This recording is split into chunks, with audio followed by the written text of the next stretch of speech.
Item number 8, public hearings. Notices have been published, posted, and mailed.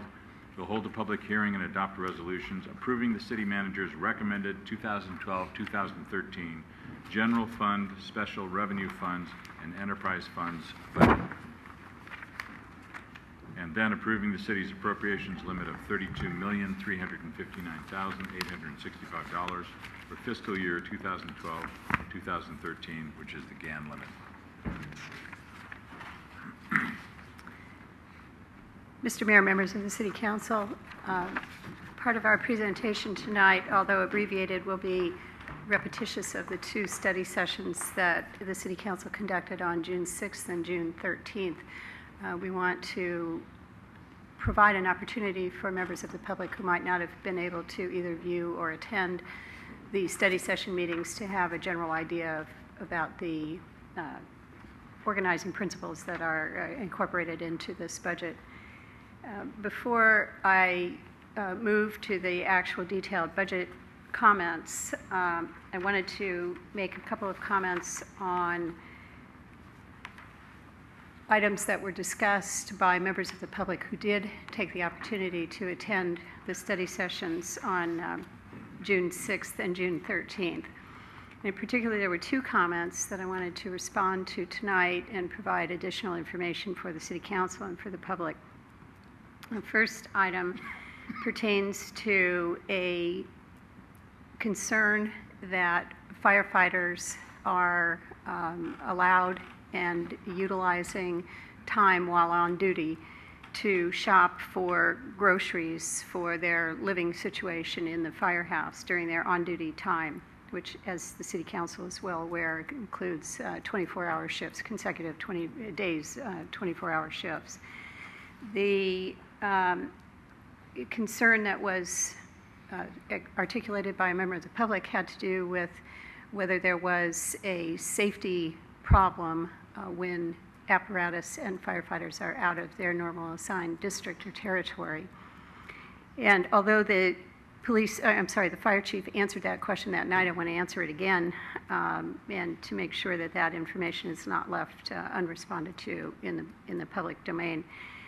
The short answer to that issue or that question, that comment, is that the firefighters are allowed to take care of that normal business during their assigned work shift.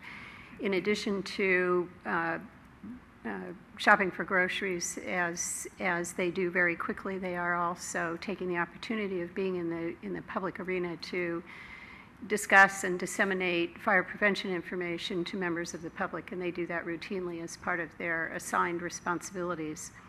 But beyond that, in terms of responding to calls, as the Council is well aware, we operate under a boundary DOP and joint deployment program countywide within San Mateo County. Under this system, fire apparatus are dispatched from the nearest location, whether or not they are assigned specifically to that particular locale or district. And the public safety is not compromised by a particular apparatus being either out of district or out of service. Typically what happens when a fire apparatus is not in its assigned location for any reason, and that could include because firefighters are on mandated training or that they are performing other assigned functions, the next available apparatus may be required, whether or not it's in the same jurisdiction or not. For example, in our case, apparatus out of South City might need to move up and be positioned in order to take that next call. So again, there is no deficit to public safety, and the regional deployment program is deliberately intended to provide for those kinds of situations that may arise for a variety of different reasons when apparatus and firefighters are out of their normal territory. The second issue, and again this is something that I wanted to cover for the benefit of public information, had to do with the water and wastewater rates that remain under consideration and final action by the City Council. And specifically, There was a comment at your last City Council meeting, at the public podium, a speaker from the public provided information that suggested that the water and wastewater rates were not, on average, being considered at a 9.8%. I'm sorry, the water rates were not being considered accurately at a 9.8% average increase level, but in fact, the rates might vary as much as increase 30 to 40 to 50%. The speaker returned at your second study session on June 13th and presented revised information, which we have copies of available to the public either through the city clerk's office or tonight on the desk by the door to the meeting room, which again, the speaker corrected his own statements by providing this information in a chart and a graph that shows that the water rates are in fact increasing by between 6.4% and 11.2% depending on water usage. And this is very much consistent with what staff presented to you during the previous rate review proceedings that were conducted by the City Council, during which we identified that the water rates depend in large measure upon the amount of water that's actually used. And so the 9.8% is really an average based on water use as it is averaged out over the entire customer base, but may or may not be specifically related to any individual household's actual percentage increase. So I hope that clarifies those two items that were raised during the study session. Moving on to the budget itself, Kim Duran, our Finance Director, will cover part of the presentation, and I will cover some of the policy areas that this budget covers. In short, this budget, like those of the now several preceding years, continues to focus on a very strict adherence to what we call hold-the-line expenditure budgeting, where all expenditures are carefully scrutinized to make sure that they are the lowest possible amount that is necessary in order to continue providing the service as it is consistent with City Council policy. There are a number of issues which impact the expenditure as well as the revenue program. Those issues include the need to address long-term deferred, particularly capital needs related to our facilities, but a variety of other deferred operational needs. There's continuing uncertainty that persists literally to today, although the picture has cleared substantially, and that relates to the loss of redevelopment and how that will ultimately affect the city, both in terms of its ability to continue efforts towards productive economic development, as well as the direct revenue loss related to a variety of activities that the city has historically conducted through its redevelopment agency. The budget focuses on a continuing aggressive program that has arisen over the past 2 years and will continue for the foreseeable future to bring about full recovery and rebuilding of the Crestmore neighborhood that was so tragically and dramatically affected by the September 9th, 2010 explosion and fire. And then lastly, we are, as the City Council is aware, continuing in negotiations with all of the employee bargaining units, leaving a situation of some amount of uncertainty as to the final resolution of those negotiations and the salary and benefits program for the next period of time.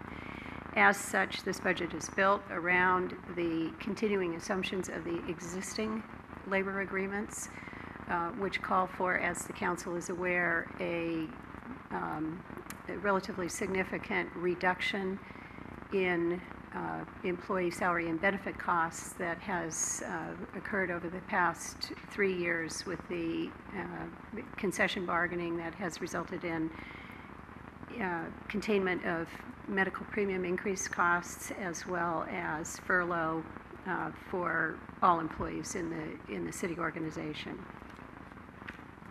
This budget in addition to addressing those variety of issues, also addresses a couple of supplemental, what we call supplemental budget proposals that are presented to you and are summarized in the budget document in greater detail, that are we consider to be important and necessary to continue reasonable delivery of service, but have been packaged in a manner that, in fact, the net cost of the proposals in total is actually very, very small.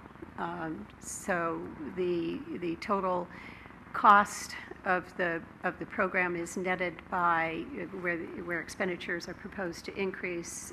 There are other areas, particularly in reorganization in 2 areas of the city, in the Community Services Department and in the administrative departments, some cost savings combined with some increased costs results in a relatively small total net cost of approximately $90,000.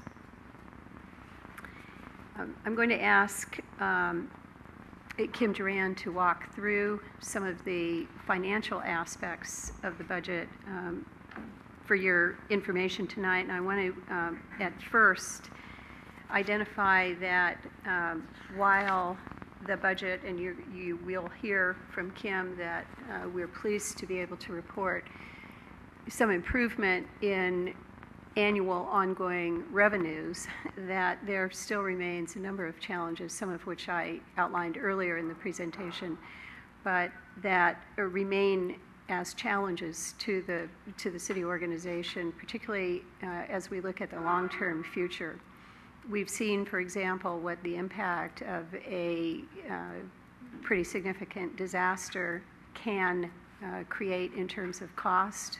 Fortunately, in this particular disaster, the city is not being impacted by costs as a result of the financial arrangements that we were able to negotiate with PG&E, but among other things, preparedness for disaster and the potential financial effects of that, deferred maintenance of city facilities, as well as a variety of other topics continue to in our still relatively constrained financial situation, continue to be at issue and will need our attention over the next 12 months as we address the potential opportunity to see some improvement in revenues, and we continue to grapple with the variety of issues that continue to challenge the city organization. So with that, I'll ask Kim to give you a more detailed review of both revenues and expenditures outlined in this budget. Thank you, Honorable Mayor, members of the City Council. I'm going to just spend a few minutes recapping what we discussed at these study sessions. Focusing only on the general fund right now. On the revenue side, just want to walk through the assumptions that we made as far as developing the general fund budget for 2012-13. What we've discussed since the mid-year budget review and in anticipation of building this budget, we have experienced an increase in taxes in the city, primarily in the areas of sales tax and transient occupancy tax. We are anticipating a continued increase into the 12-13 fiscal year. In addition, the loss of redevelopment, while having a very dramatic impact on the general fund, an adverse impact on the general fund, there is a small benefit that the city will receive additional property tax as a result of the elimination of redevelopment. So we have factored in some growth in property tax as a result of the elimination of redevelopment. The restoration of COPS funding occurred just after the adoption of the 2011-12 budget, so the 12-13 incorporates that $100,000 of COPS funding in lieu of motor vehicle license fees that we previously received. There was a budget swap that essentially took away the VLF fees and then provided us with the COPS fees, so those sort of netted themselves out. We have an increase in the fire revenues as a result of a shared services agreement for a shared mechanic with Central County Fire. We have factored in the receipt of building permit fees from the some Crestmore rebuilds as well as Cedar Mills. So those are all positives on the revenue side. On reduction side, we have the factor of redevelopment, the elimination of redevelopment. There's a loss of what used to come into the general fund as allocations, the recovery of costs associated with general administration salaries that were budgeted or that were recovered from the redevelopment agency. That was a reduction of $780,000 in the budget annually, as well as the reduction with the city previously received an interest payment from the redevelopment agency for advances made to the agency. That interest payment has essentially been eliminated as things currently stand. So overall, a reduction of approximately $950,000 to offset that. So the numbers as they stack up, the 12-13 proposed budget in comparison to the 11-12 amended budget, as you can see, even with all the positives, the increases in taxes, as well as some of the departmental revenue increases, we had an overall budget-to-budget comparison with the 12-13 budget in comparison to the current year amended budget, a reduction of $424,000 in revenues. On the expenditure side, as we previously discussed, this has been a hold-the-line budget that attempted to reduce costs without having service reductions wherever possible. There were a number of reductions that were made in individual department budgets that were identified in the course of the budget preparation process that were highlighted during the 12-13 budget study sessions. As the city manager already mentioned, the existing negotiated salary and benefit reductions do remain in effect in the 12-13 budget expenditures and projections, given the uncertainty of those agreements. There are supplemental budget requests that have been previously highlighted, which include the reorganizations as well as some other enhancements that result in a net decrease of $14,000 for the general fund. The 11-12, the current year budget, was also the final year of the debt service payment for the City Hall remodel. So in 12-13, that debt service payment is eliminated. And finally, another factor in the 12-13 budget was the fact that we no longer had redevelopment to allocate either staff salaries to, as well as the programs that were previously funded by redevelopment now had to find a new home in the general fund. And so that was another factor that we had to take into account as we developed this budget. So that all said and done, what we ended up with is a 12-13 proposed budget that actually brings in expenditures $295,000 below the current year amended budget. The current year amended budget, as you'll keep in mind, mid-year was adjusted to reflect the reallocation of items that were previously funded by redevelopment in the general fund. But overall, with the reductions that we identified during the study session, we were able to bring forward a budget that was reduced by nearly $300,000 in the general fund. So at the end, where we ended up was with a operating surplus, a small operating surplus of just over $90,000. When you take into account the supplemental budget requests that were presented separately, the reduction of $14,000, as well as the purchase of 3 marked police vehicles. Those were presented during the second budget study session as part of the equipment purchase section. Those account for $90,000. When you factor in all those changes, where we end up is a change in fund balance, a positive change in fund balance without the use of one-time reserves or revenues to balance the budget of just over $15,000. Very quickly, I'd like to just touch upon, there's 2 items that are 2 action items before you tonight. The first being the approval of the budget. The second item is the approval of the Gann limit. I just want to very quickly walk through what the Gann limit is. In 1979, the voters approved what was called Proposition 4, referred to as the Gann limit, which essentially creates a restriction on the amount of tax revenue that can be appropriated every year. Essentially what it does is it took a base expenditures from 1978-1979, and you're able to adjust that every year by an index of cost of living adjustment, as well as a population growth factor that is provided to us by the State Department of Finance. So the revenues that are subject to the Gann limit are just tax-generated revenues, which for San Bruno are 4 categories: property tax, sales tax, transient occupancy tax, and business tax. When you add up all those proceeds of taxes and make adjustments for some exclusions that are allowed under the Gann limit calculation, we end up with a proceeds of taxes dollar amount of just 19 million, just over 19.8 million. When we do our calculated Gann appropriation limit, we end up with a number of 32.3 million. So what this is saying is that the city of San Bruno is well below the Gann appropriations limit. So that concludes my section of the presentation. Do you have anything to add? I just wanted to add, this is agendized as a public hearing item. We would ask that the City Council open and then close a public hearing before you take action on the budget. We're recommending the budget for approval tonight. Just call to the Council's attention the item in the agenda packet that was transmitted to you electronically that transcribes and then answers all of the questions that we received, or at least all of the ones that we recorded receiving at the study sessions and then subsequent to the study sessions. So we believe that we have done a reasonable job, at least, of providing information that the City Council may need in your deliberations tonight, but we're certainly available to answer any additional questions or to hear your comments. Thank you. Any questions of staff before we open the public hearing? All right, this time we're going to open the public hearing. Would any members of the public like to speak to the council regarding this item? All right, if we close the public hearing, we preclude you from talking about this item again. Action? Move to close public hearing. Second. Motion second on the question.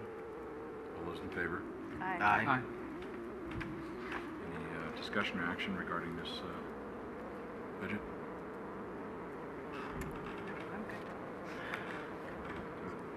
Through the chair.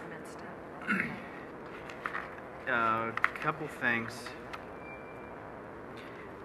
We just city manager discussed about disaster, and not because Erica's in the audience that those go together, but there was once brought up about in IT as far as having a backup from all of our computer and data system from what we have at City Hall, and then I thought it was to have a backup system over at the police station plaza.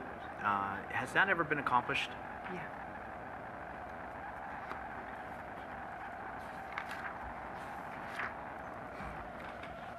At this point in time, that is a project that has not been completed. That's a project that is will be brought forward in the 2012-13 CIP budget that will be forthcoming in the next month or so. And that would be included, you believe? That is a project in there. That was on my mind since I saw you. So one area that I'm still having a hard time, two areas specifically, is one is the CMMS system. I appreciate the information that was given. I went back again as far as this, something we started back in '07, the additional costs that seemed to come up. $6,500 was supposed to be divided by 4, and obviously there's support. Now there's going into a different division, which means more, which means when we go into another division, water, streets, etc., there's going to be again more to that. I don't recall when we went down this path of all these additional costs. We're talking about more monies to help implement it. We have a management analyst that's going to assist with it. So that's one thing. The second thing is, as far as the reorganization amongst the administration and community services, in light of the community development department and that change that's going to occur, should we maybe step back for 30 days, reevaluate the whole structure of all of that, and see what fits best going forward? One of my concerns is that I'm looking to, we're talking about senior services and library services under one assistant director. And then I get concerned. We're taking out a library circulation manager, I believe, and then we're taking half of that director and bringing it to the senior center. This is a big task. This has a lot of special folks that are used to a lot of love. And I think both sides deserve it. I get concerned that if we're not going to shortchange senior services or the library. As we were told at the study session, there's about 1,200 folks that go through the library. I actually was walking through it on Saturday. It was on my mind. And I don't know if that fully addresses that. So that is a concern also I had just in that restructuring about spreading that thin and whether there's adequate services to provide what the community and the residents expect in both areas. Michael, anything?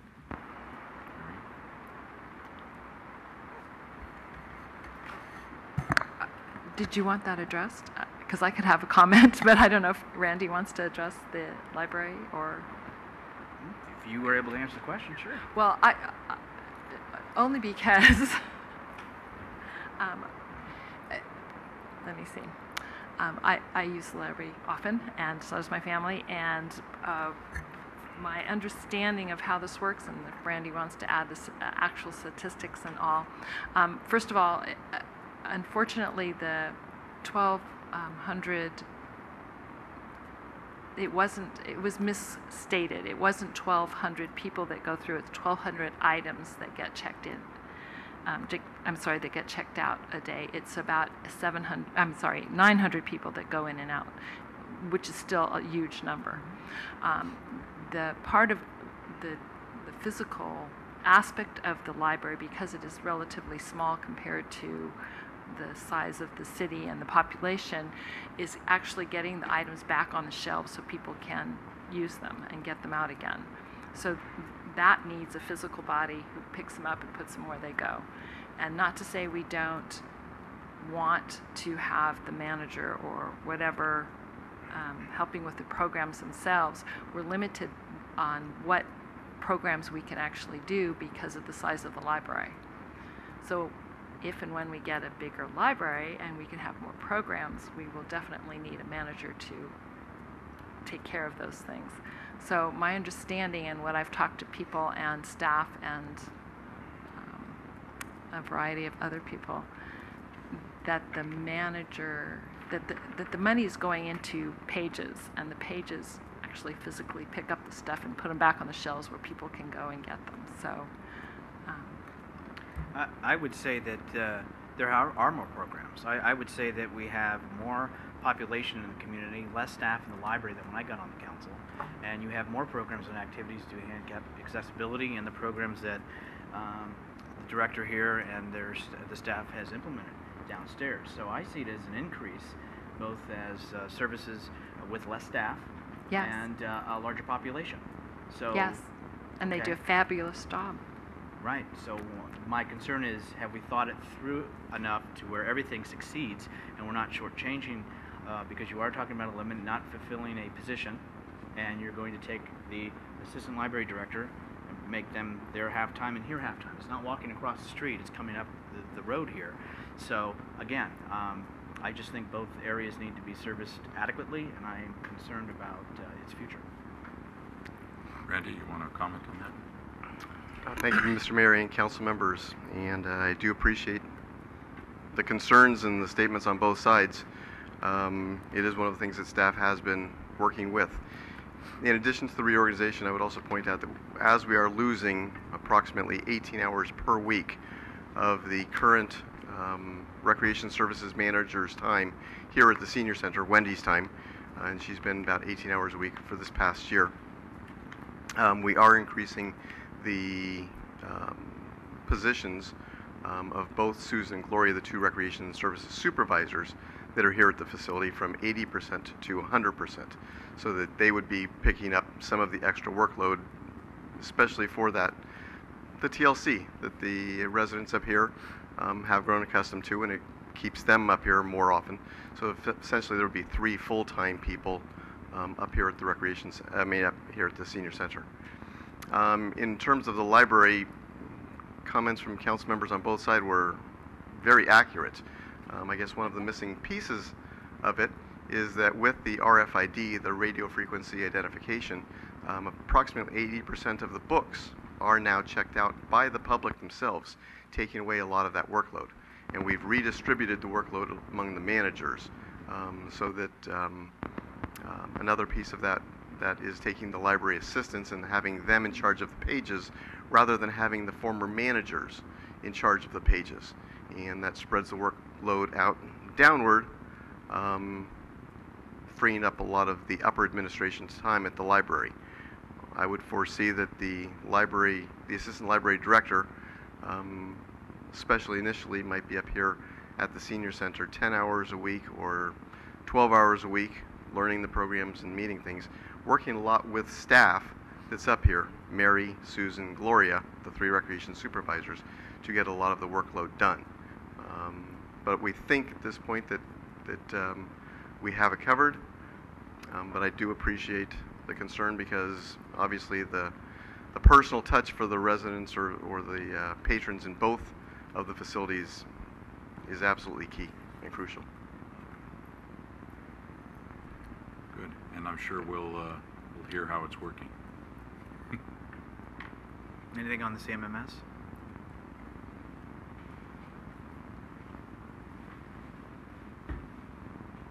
I don't have a complete answer for you tonight.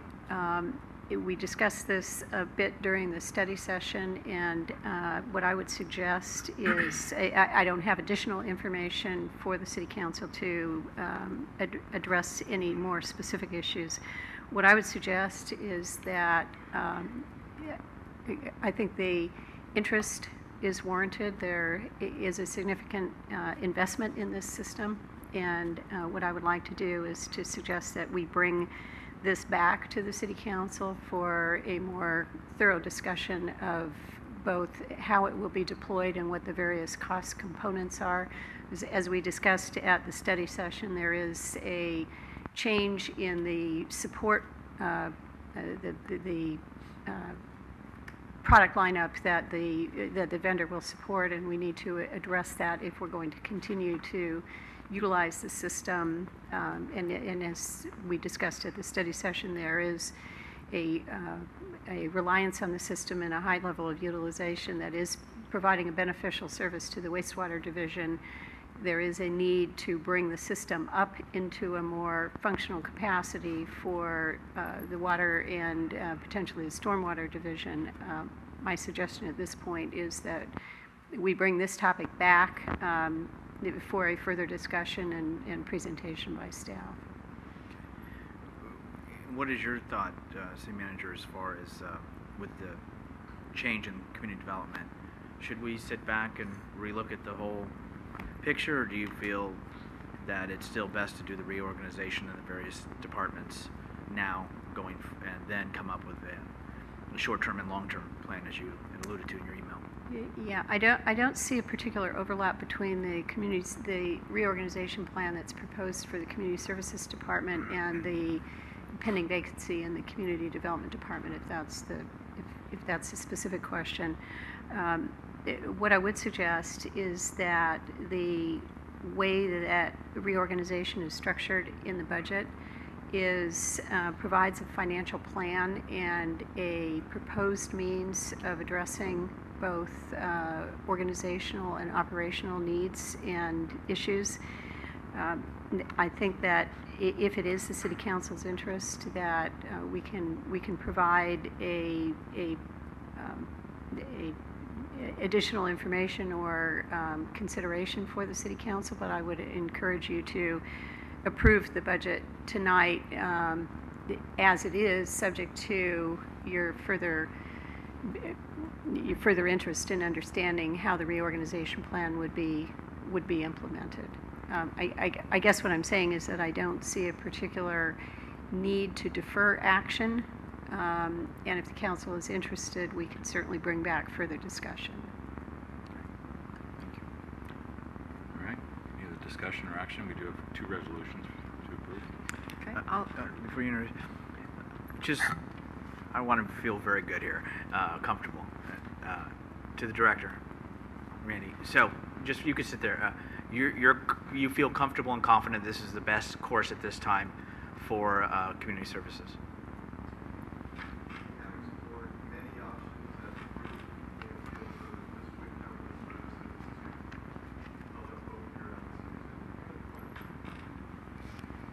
Okay. As a professional, I guess we'll give it a shot.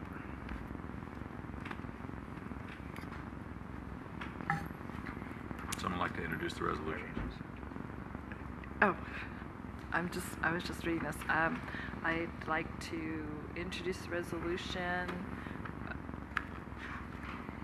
approving the city's appropriation limit. Oh, no, I'm sorry, that's the second one. There are two resolutions, one on the budget and one separately on the Gann appropriation. On the budget resolution, I would just call your attention to the fact that there are a great deal of detail articulated in the resolution that go through each of the enterprise funds, the special revenue funds, as well as the general fund. So that's all combined into one resolution. And Connie, based on what you said, you were saying on the CMMS to what, go forward, you want to see it approved tonight and then bring it back? Or What I would recommend on the CMMS is that you authorize the budget with specific direction that you wish to see a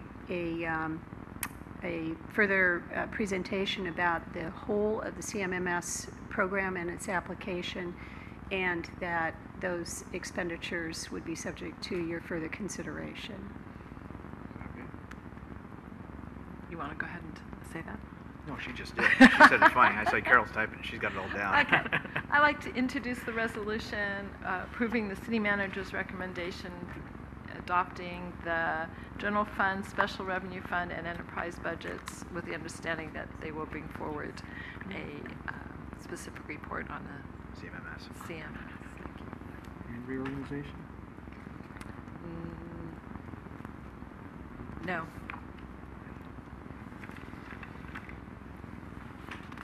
Roll call. That's her job. Councilmember O'Connell. Aye. Councilmember Medina. Aye. Councilmember Salazar. Aye. Mayor Ruane. Aye.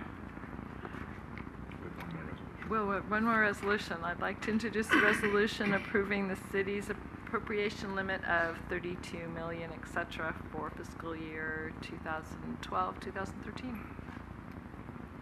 Councilmember O'Connell. Aye. Councilmember Medina. Aye. Councilmember Salazar. Aye. Mayor Ruane. Aye.